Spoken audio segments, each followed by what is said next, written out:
When I step off the bus and approach the office along the line of rustling trees, I always glance up at the arm of sky caught between the branches and the high roof. In October, the sky is so blue and clear, it makes one think of the sea. The conference room is packed. The smokers are huddled by the window. When old Song laughs, you can see his yellow teeth. Liu Xiaoping is reading the self-criticism published in today's Workers' Daily. Jiang Haidi says she has lost her legs, but not her will to live. Says the further she travels down life's road, the smoother it feels. Well, it would, wouldn't it, from the comfort of her wheelchair? Last month she said the writer Pan Zhao may have legs, but he's walked himself into a dead end. Now she apologizes, says she spoke out of turn. What a boring story. Old Bao and Auntie Wang are sitting by the door, knitting television covers. They glance at me through the corners of their eyes. This morning, Director Jian told me that today's meeting will focus on my self-criticism. It will affect your entire political future, he said, blankly. Director Jian walks in and takes charge. This is a plenary meeting for both party and non-party comrades. We shall start by reading Comrade Deng Xiaoping's speech concerning the ideological struggle against spiritual pollution that was delivered at the 12th National People's Congress. Would you mind reading for us, Chairman Liu? The room goes quiet. Chairman Liu stands up and starts reciting the speech. Spiritual pollution is not just a problem of morality. If pornographic culture is infiltrating our nation, if erotic books and lewd pictures are poisoning the minds of our youth and ruining the socialist atmosphere of our country, then spiritual pollution is not just a problem of morality, it is the very destroyer of morality, and a violation of our penal laws. I scan the faces surrounding me. Wang Haiyu, the Italian translator, is reading a magazine.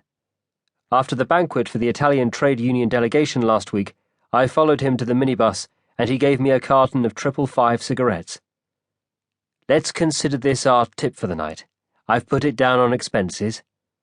I asked for a few cans of beer too, but he said, Sorry, old ma. Those crates are for the driver. Next time, all right? Some foreign news agencies have suggested that our struggle against spiritual pollution is a political campaign. This is not true.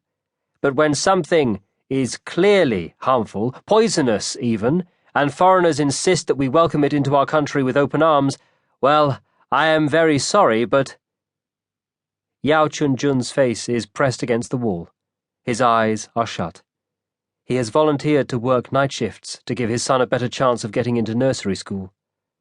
Nanan starts her new school in Yanshan today. Guo Ping and Henong are married now, and have been allocated a 2-bedroom apartment. When I went to see Nanan last week, Guo Ping said my visits disrupted the stability of her new family and told me to go away. And purify the party organs. The party must be rectified from the central organs to the grassroots. Lin Zhenyu is standing opposite me. He wears a wig. His wife works for the housing department. Her purple dress has yellow chrysanthemums printed along the hem. Her neck and upper arms are saggy. One day, she brought her son into the office. My boy is very artistic, she said. He saw a panda on television this morning and drew a picture of it straight away. When the little boy in the red neck scarf glanced up from his homework, he looked just like his father. We must extend the scope of our criticism and self-criticism. We must make a clear distinction between right and wrong, and redress our mistakes. The central authorities have emphasized.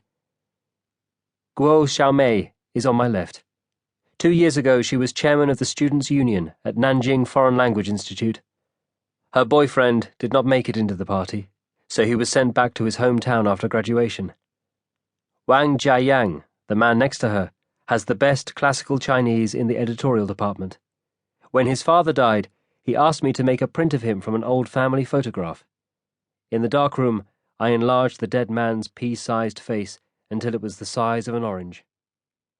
Spiritual pollution encourages passivity, laxity, disunity, corrupts the mind, and erodes the will. It leads